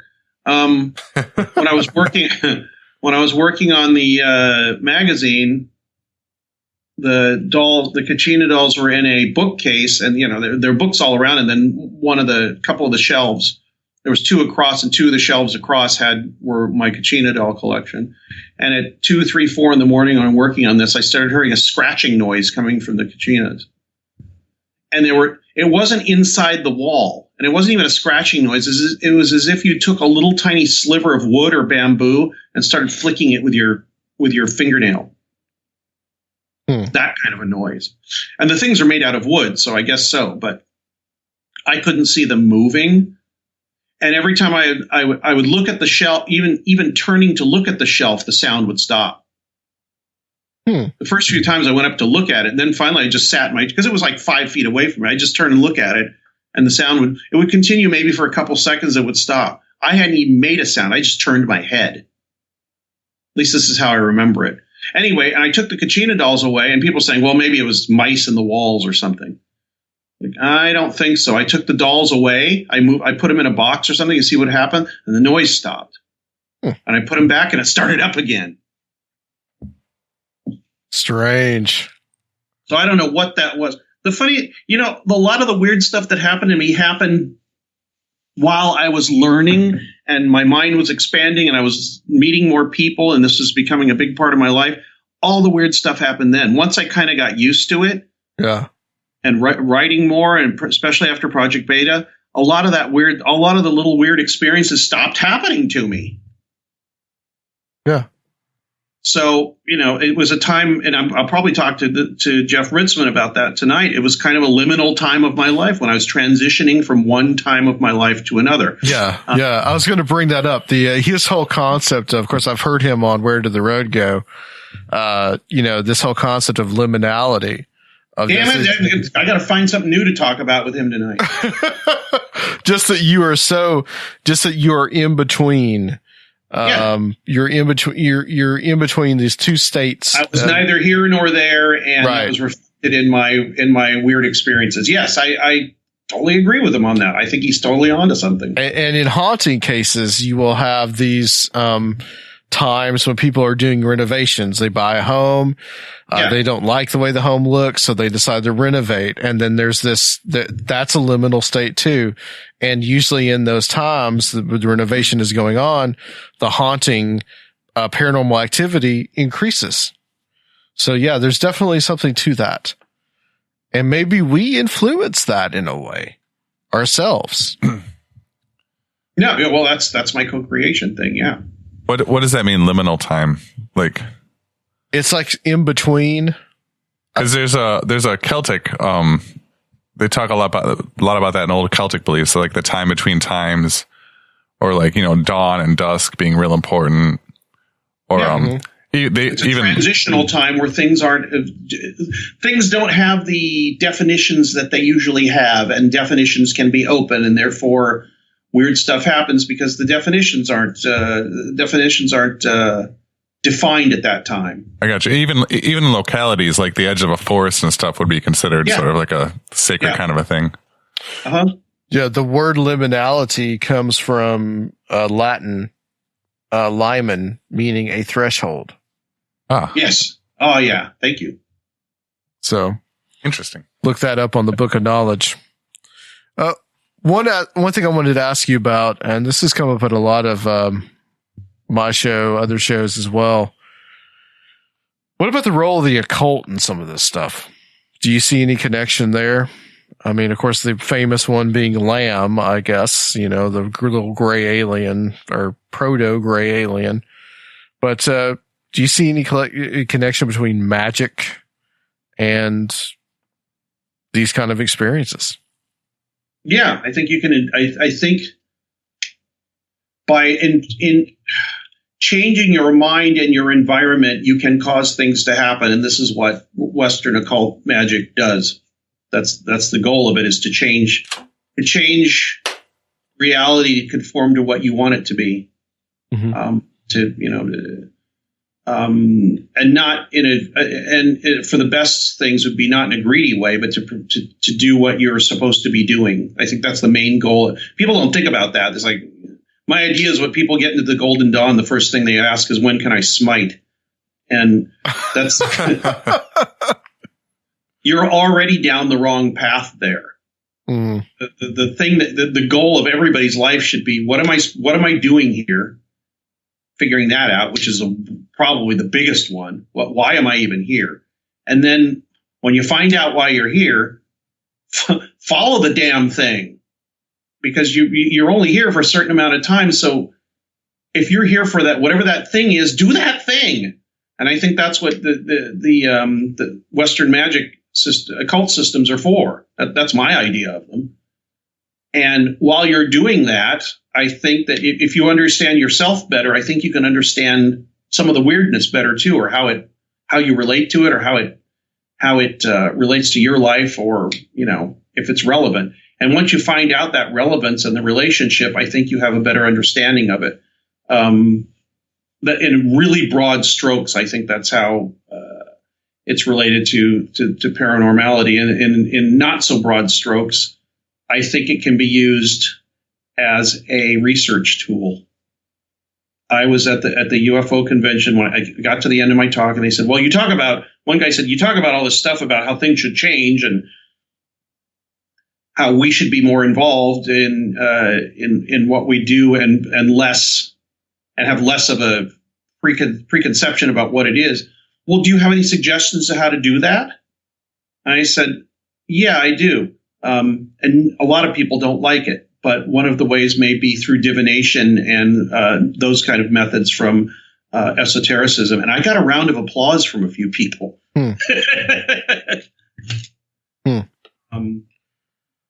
So I think that engaging or using methods from occult study, as long as you know what the hell you're doing, might be useful. The only problem with it, like I said before, is it might be useful to you, but not really to anybody else. The point is to have something that's useful to everybody where this is one of my things. It's like, if you can find a method where everybody can have an experience of the paranormal almost on demand, it will never be on demand because everybody's different. But like, if you take acid, everybody has an experience, but nobody has the same experience. But we all know that that drug makes you have this experience. Now, what if you could figure out some way to do that with UFOs and ghosts and Bigfoot and all that? That would be damned amazing. That would be that would be paradigm changing. But I think that may be one of the keys. Finding out a way to have an experience of weirdness yourself, which would be geared to you because that's the way it's going to be. Yeah. But being able to open up, get into that liminal space, whatever it is, so that the thing opens up for you. And then you say, oh, okay, I know that this is real, but I know that, my friend Jane or Steve or whatever, they're going to say it's real too, but their experience is going to be, completely or mostly different from what happened to me. But we have an understanding with each other. We both know that something strange happened to us, and we did connect to something that wasn't us, and something that's liminal, something that's not a human consciousness, or at least not locked into a human consciousness. I think that's at that point, I think things will change. I think that's at the core of the shamanic experience as well. Yeah. Rob, you look like you wanted to say something. Well, no, I was just going to, we went back to the whole, sort of scientific method there, like something that's repeatable for everyone. It doesn't matter what the, what the experience is, like you're saying, but just the fact that there's something there for everyone, that's going to bring at least everyone on board. Yeah. And I think it's going to take a long time before people figure out, unfortunately, the kind of people that'll go, yeah, this is great. It's going to be the kind of people that a lot of people don't listen to. Oh, you crazy hippie, drug taking Satanist, whatever. Yeah, me. If that's your idea of what's going on, then forget it. This is not for you. But I think very slowly, if people can come to an understanding of what's going on for themselves and talk about whatever the commonalities of those are, that'll be a step in the right direction. And, before I'm not around anymore, I think it'd be great if everybody could say, yeah, that's something happened to me. And I know it's real, but it's not going to be real in the same way for you or anything. Maybe we won't even be able to have UFO conventions at that point.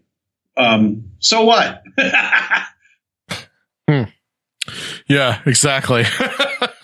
Well, I think the point I want to make is that maybe the paranormal isn't as paranormal as it seems. I mean, maybe it's just completely something that is completely normal. And I mean, as definitely as I've delved into this after 154 episodes now, that it's just like, maybe it's just something that is just the most normal thing and is just an essential part of us.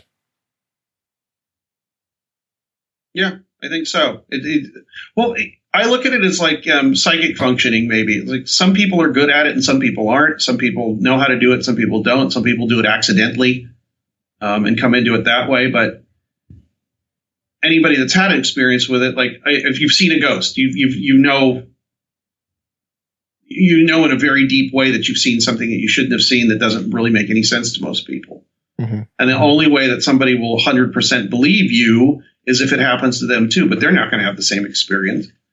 And some people are, this is Dean Radin said this. He goes, that anybody can have a psychic experience, but there's only a few Michael Jordans. Yeah. Only a few people that are really good at it. But everybody can do it. It's just, it's just degrees. So I think everybody can have an experience of seeing strange things in the sky or whatever. It's just degrees of it and being in the right place at the right time. Mm-hmm. Yep, that's true. Because some people don't see anything during a sighting and other people do. They're like, what? I don't know what you're talking about. Yeah. And it's right in front of them. I don't see it. Or, even more importantly, some people remember it and others don't. And that goes into that co-creation and individual experience thing I keep harping on. Yeah, the subjectivity of the experience. Yeah. Mm-hmm.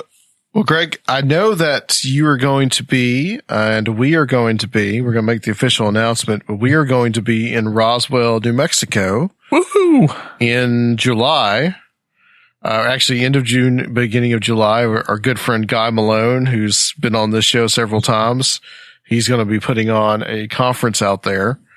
And, Greg, we're going to be happy to meet you out there as well. So, tell us a little bit about it, what you might speak about there. I think I'm going to harp on my co-creation thing. I've given the talk 4 times now, and it changes every time. Mm-hmm. So it'll be because Guy said, I want you to do that talk about UFOs aren't from other planets, or what can be done to change UFO study. I think I'll probably combine that with the thing that I'm doing, and everything we've talked about here in the show. I think that'll be basically the gist of what I'm going to talk about. So that'll be the talk, but I have no idea specifically what's going to be because it'll be different by then. Some people don't like that. It's like, well, why didn't I get the good, real talk? That's like, well, I'm changing as ideas come in. Isn't that what people are supposed to do? Yeah. I'm not going to give you the same talk I gave whatever because my ideas changed, or I found out new cool stuff that I want to share with you. So, it'll just be basically what we've been talking about here. How can things change? How can we understand this better? I say that in my talk, I've stopped calling it, I don't want an answer. I want a better understanding. If you say you want an answer, you've already presupposed that there's an answer. Right. And there may be, but why do that? Right.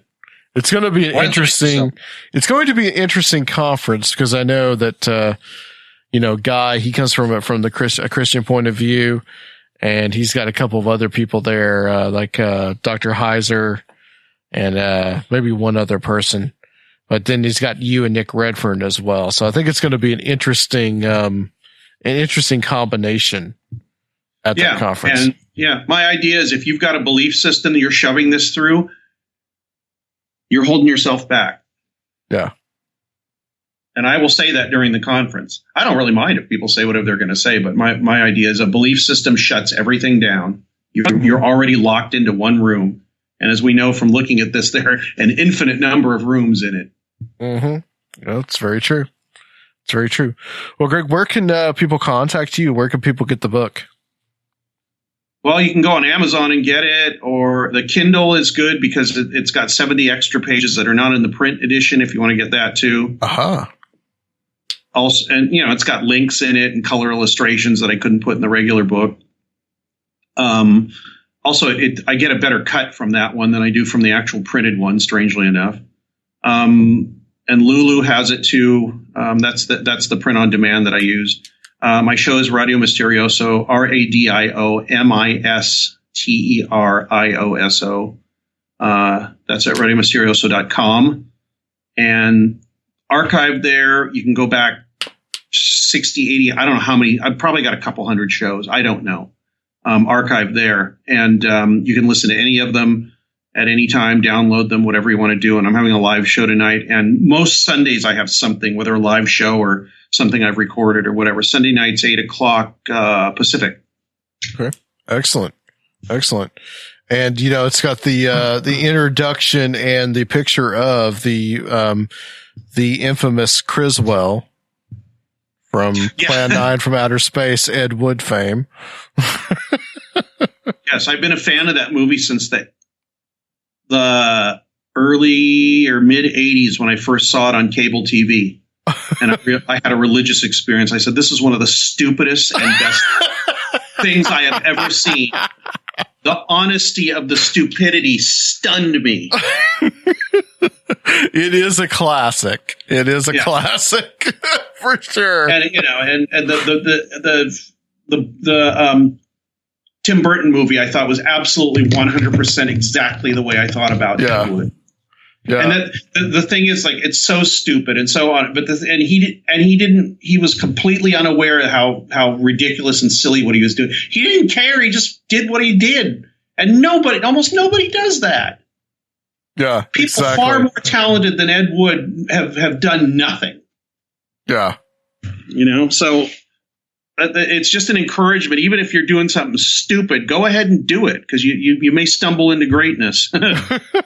And I think he did. He definitely stumbled into some kind of infamy.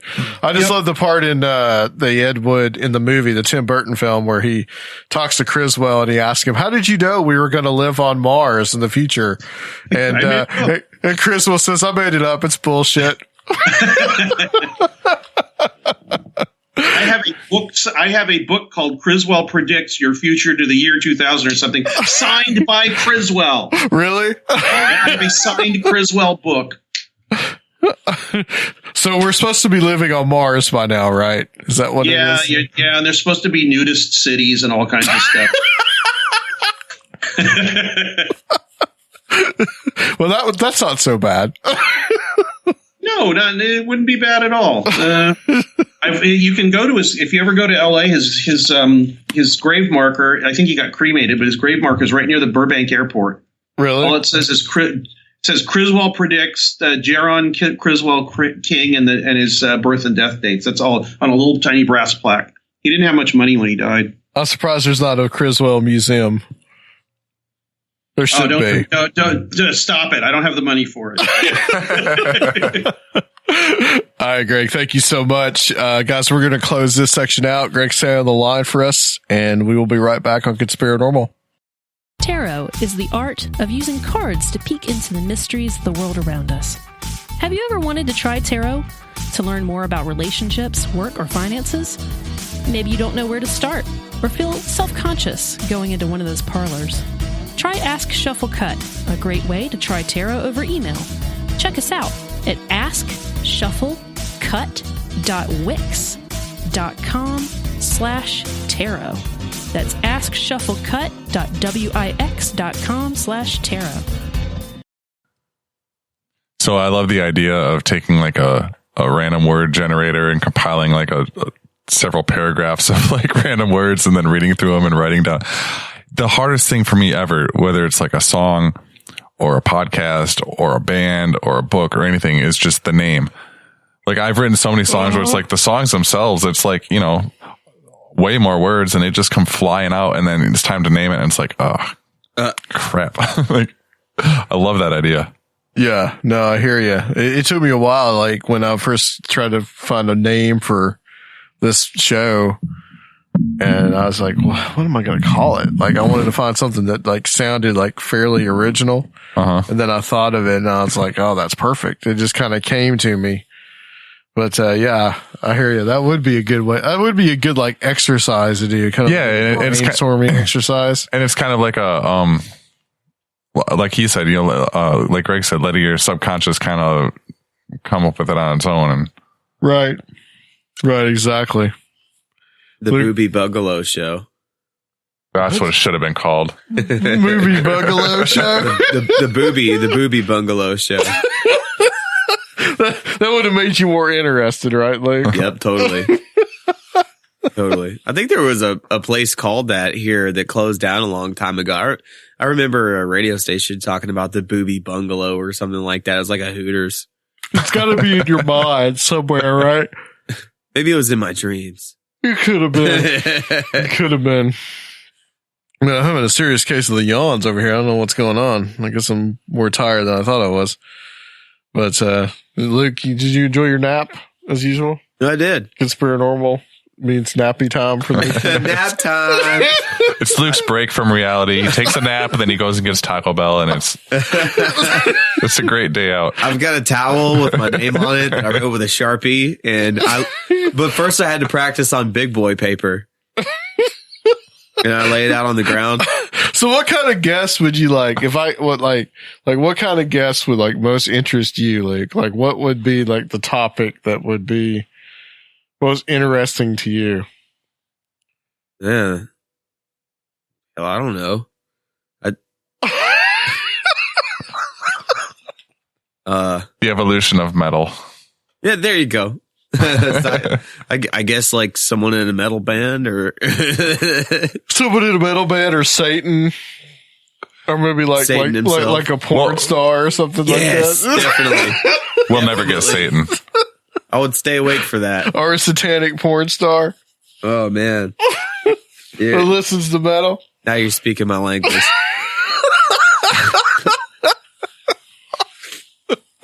Oh man. Yeah, that was a great interview. I enjoyed, like, it got a little more philosophical there towards the end. Yeah, that was awesome. I like Greg. I like his ideas and his approach. Right, exactly. And guys, like we said before, I mean, we're going to be in Roswell, New Mexico. We're going to be there for the 70th anniversary. This is something that I've been thinking about for a long time. And our good friend Guy Malone is doing a festival out there, as I mentioned before. And I wanted to kind of look it up and talk a little bit about it and who's gonna be out there. Have you guys kept up a little bit with like what's in the news lately? This last week or so? No. I avoid it at all costs these days. Yeah. I guess the latest thing so far is I just keep seeing everyone talk about this Logan movie or whatever. I don't even know who Logan is. It's Wolverine. It's the new Wolverine movie. That's it's the last movie that has Hugh Jackman in it. Okay, playing Wolverine. That's what I gathered. But everyone keeps posting these memes about like it's like the guys from X-Men like looking all super old and wrinkly and stuff. Well, they are getting kind of old. I mean, Hugh Jackman's not going to do it anymore because he's in his 50s, and I think this is the last time he's doing it. Patrick Stewart's getting up there, he's too. He's got a walker now. Yeah, it's like... But the blades only come halfway out of his hands. Right. So... Well, the only thing that I really saw this week, and of course, you know, the whole, like, you know, Trump-Russia thing is still going on. And then the latest thing that I saw was that Trump tweeted about Obama had bugged Trump Tower.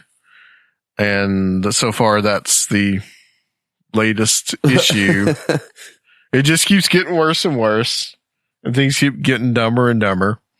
Why would Obama care at this point? Well, I think it was because it was before Obama was out of office. He just signed like a $60 million book deal or something like. Yeah, I don't think he does care. But this apparently was before he was out of office or something like that. I did, and I don't have any clips on it, but, there was apparently at UC Berkeley, there was a protest that was led by a pro-Trump group. And apparently it turned into a big riot of left versus right. And people did get hurt, apparently. But I don't know what you really expect when you go to UC Berkeley, one of the most left-leaning schools of the country, and go in there with your Make America Great Again hats, yelling USA, and yelling about how they're liberals and they suck. I'm like, what do you expect is going to happen? I mean, honestly, it's almost just like asking for it. Yeah. Okay. Well, especially with the powder keg of a nation that we have right now. I'm surprised this kind of thing doesn't happen more often. Let me go in a Christian church and just like start yelling obscenities at the back row. Yeah, just start screaming Satan in the back row, right? They'll probably do an exorcism on you. In the middle of the sermon, everyone's quiet, and I'm just back there like, boring. Yeah, it wouldn't go over so well.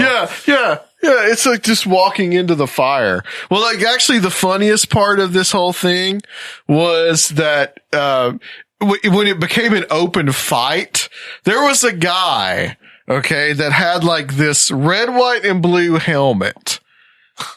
And obviously he was on the Trump side, right? Apparently. And he had a shield with like a Captain America symbol on it. And he had like some kind of like stick or something that he was trying to beat people with and defending himself with, and a black cape on. Like, what is this? I mean, this is absurdity. He's defending America, Adam. So he showed up to a peaceful protest with a shield and a club. Oh no, I don't think it was even a peaceful protest. It was just like, apparently they were going to protest at UC Berkeley. Yeah, he shows up with a shield. So he's like, I should better bring my shield and my club. Yeah. Right. Non-peaceful protest. Yes. Yeah. I mean, this is this is the stuff that I'm talking about though. Like us going into Weimar Republic level street fighting. I mean, that's literally as bad as it was. And this was after the whole like Milo Yiannopoulos thing where they protested and he got shut down. And then, well, that whole thing has exploded lately with the whole pedophilia charges on him and saying that he, ridiculous. One of my managers today said that he was going to go get a bear costume because he was making fun of metal, and the fact that me and Ben were listening to metal on the back line. He said he's going to go get a bear costume and make a style of metal called pedocore. I don't even know what that means, man. But so the 70th anniversary Roswell UFO Festival. I mean, Guy has this on here. He's got several people announced. The conference that we're going to be at is the 70 years later modern challenges to the extraterrestrial hypothesis. Okay. This is going to be, June 29th, 30th, and then July 1st and 2nd. We're going to be doing several things. And of course, Greg Bishop, who we just spoke to, is going to be there. Guy Malone, of course, Nick Redfern, guy named Jack Brewer, who we've not have on, but he's had a book called The Grays Have Been Framed: Exploitation in Ufology and the Intersection of the Intelligence and UFO Communities. So that sounds interesting. Dr. Michael Heiser, who we've had on, I'm trying to get back on here in the next couple of months, evaluating the claims, works of Zachariah Sitchin. So there you go. Joe Jordan also is someone that comes at this from a Christian point of view, just like Guy does. We're going to have him on next month. I've got that confirmed. So we're going to be talking to a lot of these people over the next couple of months and pushing this thing pretty hard. So you can find out about this at RoswellUFOFestival.com and to go to the conference. I believe like one person, it's like $99 to go. And it's for 4 days. They've gone out of their way to make it a real family friendly sort of affair. There's all kinds of other stuff going on. They've got music and between speeches and what's that, Luke? Tell me this though. Yes. Is there going to be more chicks than the Paradigm Symposium? I really cannot tell you that. I really do not know. I can. I'm sure yes, there will be. I'm sure there are women in Roswell. I'm certain of that. Or the prior one in Louisville, the Paranormal Convention. Also, no chicks present. Sir, you sound like you've been burned a couple of times. You're taken anyway, so I don't know what you know. Does it? I'm the one that's going to be single here pretty soon, so he's worried about you. He's just concerned for you. Oh, he wants to be my wingman. Yeah, I gotcha. Yeah. I gotcha. Exactly. Okay. I want to hear some stories so I can live vicariously through you. All right. Thank you, sir. Thank you. I appreciate that. Yeah. So I don't know. Yeah. There's going to be, actually the, Finnish, bikini team is going to be there, Luke. I forgot to tell you that. Yeah. Okay. They're going to be a guys conference at the Roswell Mall. Can we throw beads at them? Sure. Whatever you want to do. I mean, you never know. You might find some freaky like hippie UFO chick. You never know. You never know how that's gonna turn out. So you're saying it's gonna be like a UFO convention crossed with like slamming and jamming? I'm so down. Well, you never know. Rob, tell everybody where they can find us and also about our Patreon, which we are going to have a third Patreon episode up here pretty soon. That's right. And we've got another one scheduled, I think, already. Yeah, we do. So that's going to be, what are we on, our fourth? Yeah. Our fourth special episode for all of our lovely Patreons. And you can sign up by going to patreon.com/Conspirinormal. There's different tiers if you want to get involved. There's just the forum access so we can all communicate and you can post your thoughts and whatever. And then you can, next tier up is you get these bonus episodes. If you don't feel like contributing there and you just want to give us, you want to donate something to the show, you can do that on the website at conspirinormal.com. And if you don't want to do that because you're short on money, we totally understand because so are we. But you can also just give us a 5-star review on iTunes or Stitcher, and we really appreciate that. Yep. Or as always, just email us. We love hearing from everybody. Yeah, and stop being a bunch of cheapskates and just donate, dude. Just give it. I'd like to leave us with this. This is kind of from a something we discussed not long ago on the show. This is a meme that's going on Facebook right now, and I just want to let this sink in as we consider the guy with the Captain America shield and the stick beating up them liberals on the UC Berkeley campus. Here's something to make you think. 13 years old, Tarnish Abraham already has 3 college degrees, been accepted to 2 universities, and plans on becoming an engineer, doctor, and a medical researcher before he turns 18. Relatively unknown, very little media, just a few fans. 13-year-old Danielle Brigoli dropped out of 7th grade, extensive criminal record, barely literate, and known for her bad attitude, has million Instagram followers. If you ever just question why America is in decline, think of this and the youth the media glorifies in this country. And cash me outside. How about that?